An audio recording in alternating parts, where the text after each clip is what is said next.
शिक्षक साथियों नमस्कार। मेरे चैनल एडुकेटर जी में आप सभी का हार्दिक अभिनंदन है। यह वीडियो सक्षमता परीक्षा, उसके सिलेबस तथा ऐच्छिक स्थानांतरण से संबंधित है।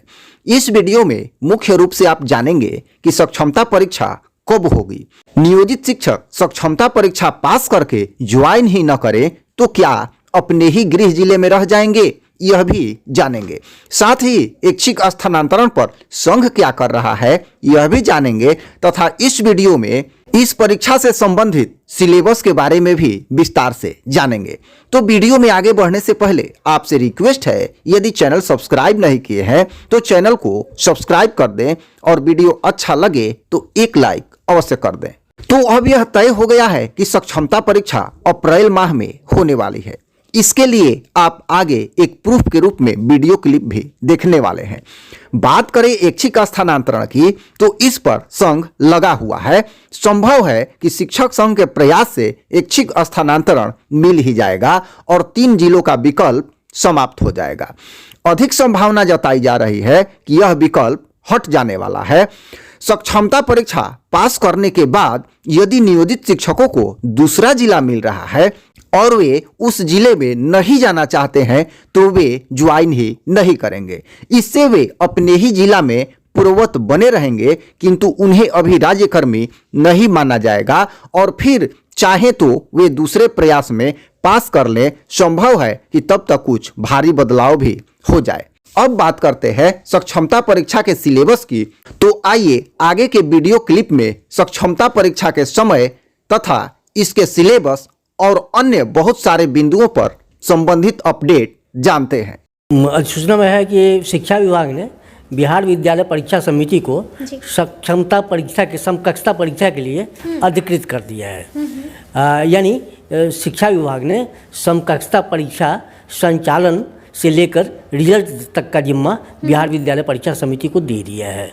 तो अब बिहार विद्यालय परीक्षा समिति अभी जो नियोजित शिक्षक हैं उनकी कुल संख्या करीब 3.5 लाख के आसपास है। 3.5 लाख शिक्षकों की पहली सक्षमता परीक्षा की तैयारी शुरू हो गई है और अब ये तय हो गया है कि ये तीनों जो परीक्षा होंगी सक्षमता परीक्षाएं ये बिहार विद्यालय परीक्षा समिति लेंगी और परीक्षा समिति अब इसकी तैयारी करेगी। हालांकि ऑफ द रिकॉर्ड में बिहार विद्यालय परीक्षा समिति के साथ शिक्षा विभाग की कई बैठकें पहले ही हो चुकी हैं। तो बिहार विद्यालय परीक्षा समिति मानसिक रूप से तैयार है और उसकी तैयारियां भी है। अगर नवंबर में ये नोटिफिकेशन हो गया होता तो बिहार विद्यालय परीक्षा समिति दिसंबर में परीक्षा ले चुकी होती, लेकिन नोटिफिकेशन में विलम्ब हुआ है। इसके चलते अब बिहार विद्यालय परीक्षा समिति के सामने एक बड़ी समस्या आएगी। समस्या वो आएगी कि फरवरी में इंटरमीडिएट और मैट्रिक की बोर्ड परीक्षाएं बिहार विद्यालय परीक्षा समिति को लेनी है। तो फरवरी में नहीं लग रहा है कि बिहार विद्यालय परीक्षा समिति ये परीक्षा ले पाएगी। इसलिए भी हालांकि फरवरी माह का जो अंतिम 2-4 दिन है उसमें वो चाहे तो ले सकती है और लेकिन उसके लिए एक मुश्किल और है कि जैसे ही ये परीक्षा ख़त्म होगी बिहार बोर्ड की तो आपको याद होगा कि मार्च में एसटीटी की परीक्षा है। तो एसटीटी की परीक्षा होगी और मार्च में ही इधर मैट्रिक की परीक्षा, इंटरमीडिएट की परीक्षा जैसे ही ख़त्म हो रही है और मैट्रिक की परीक्षा शुरू हो रही है तो इंटरमीडिएट की परीक्षा जैसे जैसे ख़त्म होगी तो कॉपियों की जांच भी वैसे वैसे शुरू हो जाएगी। और तो फिर पूरा जो मार्च महीना है, मार्च महीना में कॉपियों की जांच होनी है, मैट्रिक की जांच होनी है, इंटर की कॉपियों की जांच होनी है, एसटीटी है।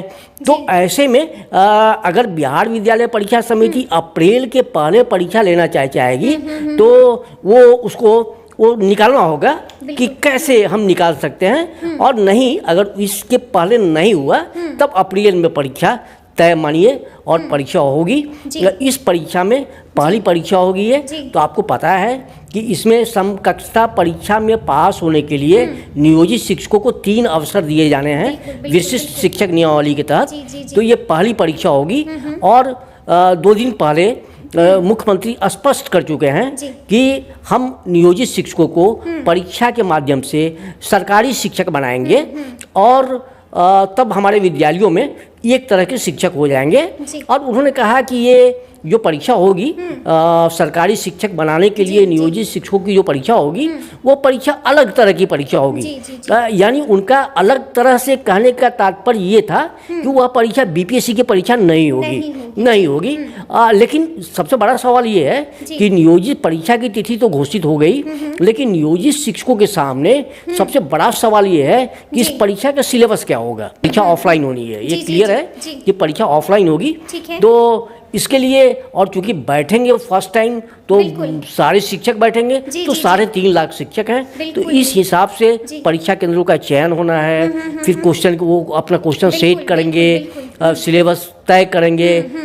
तो उस हिसाब से उनकी तैयारी अब शुरू हो चुकी है। इस परीक्षा से वे नियोजित जी, शिक्षक जी। सीधे राज्यकर्मी बनेंगे, और राज्यकर्मी ही नहीं बनेंगे तब उनका पे स्केल भी इम्प्रूव करेगा, उनका सर्विस कंडीशन भी इम्प्रूव करेगा। जी। और सबसे बड़ी बात आपको बताएं कि बड़ी खबर आपको बताऊं जी। कि ये नियोजित शिक्षक जो 3.5 लाख हैं, ये जैसे ही राज्यकर्मी बनेंगे तो ये इन्हें न्यू पेंशन मिलनी शुरू हो जाएगी। अप्रैल तक परीक्षा हर हाल में हो जाएगी। जी, जी, जी। और क्योंकि जो शिक्षक पहली परीक्षा में फेल करेंगे तो उनके लिए फिर दूसरी परीक्षा भी होगी ना। जो दूसरी परीक्षा में भी पास नहीं होंगे उनके लिए फिर तीसरी परीक्षा होगी। तो मुझे लगता है कि साल भर के अंदर या 1.5 साल में तीनों परीक्षाएं हो जाएंगी। मुख्यमंत्री ने 13 तारीख को कह दिया है कि अलग तरह की परीक्षा होगी। हाँ, पहले मामूली परीक्षा लेंगे, अब उन्होंने कहा है कि अलग तरह की परीक्षा लेंगे। तो खैर वो शब्दों का फर्क पड़ रहा है, मुझे लग रहा है केवल। लेकिन ये जो परीक्षा का पैटर्न होगा, जहाँ तक मुझे लग रहा है वो पैटर्न वही होगा जो पैटर्न स्थिति का रहा है। मुझे लग रहा है अब क्वेश्चन जो आएंगे वो कितने पार्ट के होंगे वो अलग, वो अभी उस पर कहना कुछ जल्दीबाजी होगी। क्योंकि आपको याद होगा कि पहले की जो परीक्षाएं होती रही हैं, उनकी परीक्षाएं एसटीटी हो या दक्षता हो, तो उन परीक्षाओं में 3 कैटेगरीज के सवाल होते रहे हैं। एक तो उनके विषय वस्तु के सवाल रहे हैं, जो उनका बेसिक क्वालिफिकेशन है, उस क्वालिफिकेशन के अंतर्गत उनके विषय के सवाल रहे हैं।